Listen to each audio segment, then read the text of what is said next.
એક ક્ષત્રિય સેનાએ અલ્પેશભાઈને લાખ અભિનંદન આપું છું, એમને ધન્યવાદ આપું છું।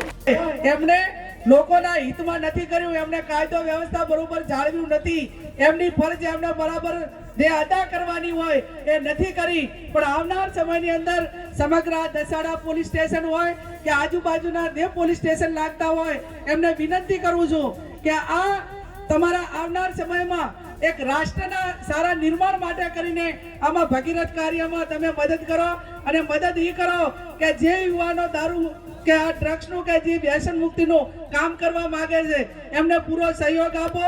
પહેલા ગામ લેવલે એનો સહયોગ માંગો, પોલીસ સ્ટેશન એ મદદ કરશે અને ના કરે તો મનોમન આ સમાજ આવડો મોટો આ બધી બેઠી પોલીસ જ ગણાય, આ બેઠી આ બધી પોલીસ જ ગણાય। આપણે બૌદ્ધિક રીતે વૈચારિક રીતે સમજીને બંધ કરવાનું છે। આ અલ્પેશભાઈ એ તમામ જોડે બેસે છે, મોટા પેલા આગેવાનો જોડે બેસે છે અને તમામ પ્રકારના લોકોને વચ્ચે રહેલા છે। એમને કોઈ કેમ દારૂ પાઈ શકતું નથી? આ ધવલભાઈને કેમ કોઈ પાતું નથી? આ ભાઈ ભરતભાઈને કેમ નથી પાતું? પણ એ કેમ સમજણનો વિષય છે। સમજણનો એટલા માટે વિષય છે કે કોઈક આપણાને ખતમ કરવા વાળા એ પ્રયત્નો કરે પણ આપણે સમજવું પડે। ઘણી બધી દારૂ પાવાના અને બરબાદ કરવા માટેના અનેક એંગલ હોય છે। કોઈને તમારી મિલકત લઈ લેવી હોય, કોઈ તમે રાજકીય રીતે ખૂબ આગળ છો તમારી પ્રતિષ્ઠાને હાનિ પહોંચાડવી હોય, કોઈ તમારે આર્થિક રીતે સધરશો તો તમને કઈ રીતે ખતમ કરવા છે એના માટે કરીને હોય। અને મારે એક દીકરી તરીકે વિનંતી કરું છું કે ઘણા બધા લોકો એવા હોય છે કે તમારે ઘર બેન દીકરીને એક ઓલા માટે કરીને પહોંચવા માટે કરીને ઘરના દીકરાઓને અને એને રવાડે ચડાવવા માટેનો પ્રયત્ન કરતા હોય છે। એટલે બેન દીકરીની સુરક્ષા માટે પણ કોઈ વડીલે કે કોઈએ દારૂ ન પીવું જોઈએ, આવા લોકો ઘર સુધી પહોંચવા માટેના પ્રયત્ન કરીને ઘરનાને દારૂએ વળગાડવા માટેના પ્રયત્નો કરતા હોય છે। આ બધું અનેક એંગલથી થતું હોય છે, ત્યારે આ તમામ એંગલને પહોંચી વળવા માટે કરીને આવનાર સમયમાં સમગ્ર ગુજરાતનો ઠાકોર સમાજ જેમ 2016માં એક થઈ અને તમામ બતીઓને તિલાંજલિ આપીને આજે એક એવું સંગઠન આપણે બનાવ્યું છે કે ગુજરાતના કોઈ કોણે તો ઠાકોર સમાજના યુવાનો સેનાના મળવા સુરતમાં આવે। આજે પણ કીધું કે બેન સાહેબ આવે છે ને તમે ઘડીક આવો, એક દીકરી તરીકે તમે આવશો તો અમને સારું લાગશે। આ સંગઠન એક ક્ષત્રિય સેનાએ અલ્પેશભાઈને લાખ અભિનંદન આપું છું, એમને ધન્યવાદ આપું છું કે એમણે સમગ્ર ગુજરાતની અંદર એક પહેચાન ઊભી કરી।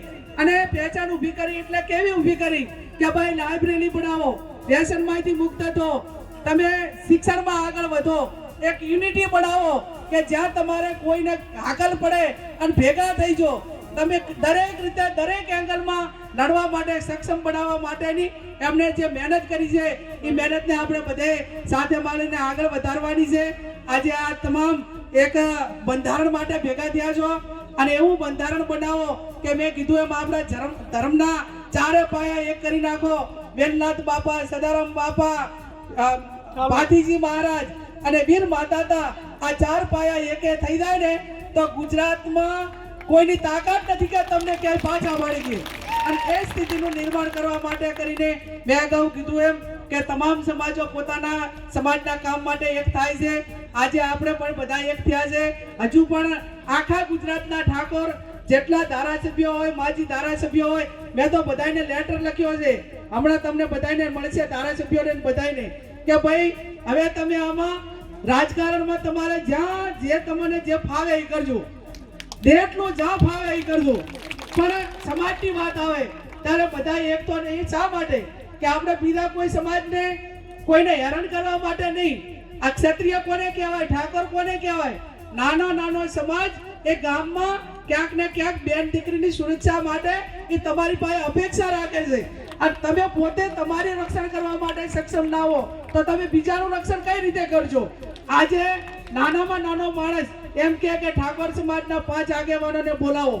આ માંગ આખા ગુજરાતની અંદર જ્યારે ઊભી કરવાની છે ત્યારે આવો આપણે સૌ સાથે મળીને સમાજના કામ કરીએ, વ્યસન મુક્તિના કામ કરીએ, શિક્ષણના કામ કરીએ અને આજે ખર્ચા છે એ ખર્ચા કાપીને તાલુકે દીકરાને દીકરીઓને ભણવા માટેની હોસ્ટેલોનું નિર્માણ થાય હું અભિનંદન આપું અલ્પેશભાઈને અને એમની ટીમને કે ગાંધીનગર મુકામે એ 3 વીઘા લાખોની કરોડોની જગ્યા લઈ અને ખાતમુહૂર્ત એ આ 26 તારીખે કર્યું છે અને આવનાર સમયની અંદર સમગ્ર ગુજરાતના ઠાકોર સમાજના દીકરા દીકરી એમાં સર્વે થાય અને જેનામાં હુનર હોય, જેનામાં ભણવા માટેની એની ક્ષમતા હોય અને એને કઈ રીતે ભણવું છે એ આવનાર સમયમાં બધા સાથે મળીને હવે ગાંધીનગર કે નહોતું તો ગાંધીનગર પણ તે દાડે ખાતમુહૂર્ત કર્યું છે. ટૂંક સમયમાં એનું નિર્માણ થશે અને તમારે ભણતર હશે તો બધું જ આવી જશે. એટલે ભણવા માટેની પૂરેપૂરી જેટલી મહેનત કરવી પડે એટલી કરો. ફરી પણ એમ કહું છું કે જેણે પણ આવેદન પત્ર આપીને આ વ્યસન મુક્તિ માટેનું કામ કર્યું છે એને હું સંપૂર્ણ રીતે ટેકો આપું છું. ફરી પણ પોલીસને એમની પાસે અપેક્ષા રાખું છું કે તમે ગુના કેસ કરો, તમે એફઆઈઆર કરો, તમે બુટલે કરો, સામે પગલાં લ્યો, એમની પાસેથી હપ્તા લેવાનું બંધ કરો અને જ્યાં ન્યાય આપવાનો હોય ન્યાય આપો. એ શબ્દ સાથે આપ સૌનો ખૂબ ખૂબ હૃદયપૂર્વક આભાર.